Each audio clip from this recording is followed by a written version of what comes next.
Gambling is illegal in Japan, except for horse racing and motorbikes. There are other forms of gambling, but those are behind closed doors. Certain places, like mahjong parlors, are notorious for being gambling fronts. And the worst part about most of those is that they're controlled by the Yakuza.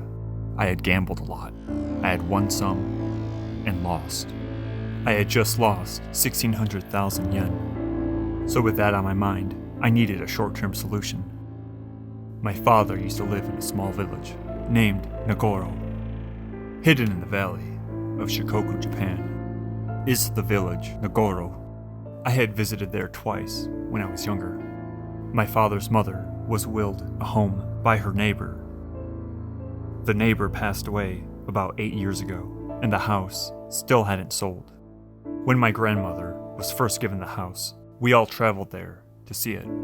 She was in no position to live on her own, so she came to live with us as I was growing up. So the house just stayed there, standing, unoccupied. I was in a hurry to get out of town. I barely remembered the way to Nagoro, and I was honestly going down there to see if we could sell it. I get into the village in the late evening. As I am driving, the first thing that I notice are some people standing on the side of the road. They are not moving. It wasn't until I get to the house that I noticed the dolls. There were a few at the side of the road, and one leaning on the house.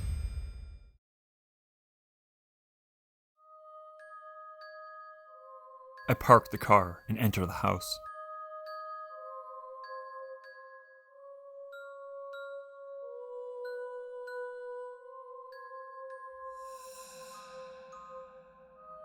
It is dark and filled with gardening equipment.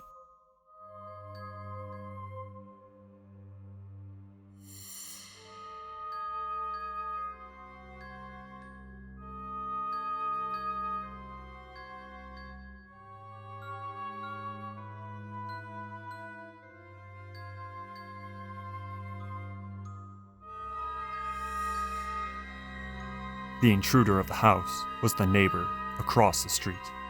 She states that a few years ago she returned home and found that most of the villagers have left or died. She started to populate the village with dolls, representing the past villagers. Around 300 of these giant dolls reside around the village.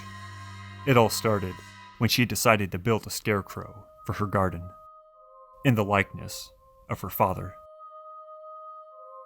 After that, the village started to diminish quickly.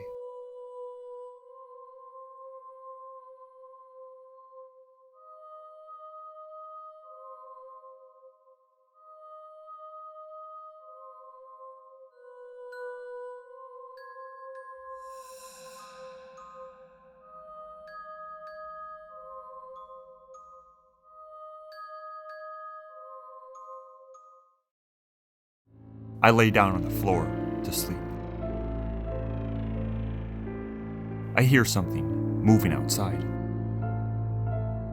I adjust my eyes and see someone standing in front of me.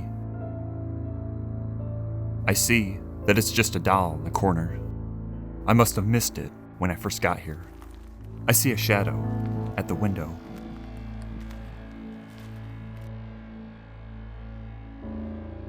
And hear the leaves crunching on the ground as if somebody's dragging their feet. I get up and see that there's a doll to the right of me, the same one I pushed over earlier.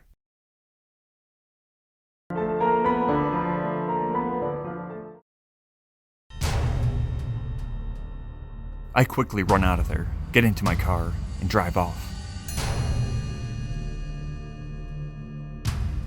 To this day, the village remains the same, almost frozen in time.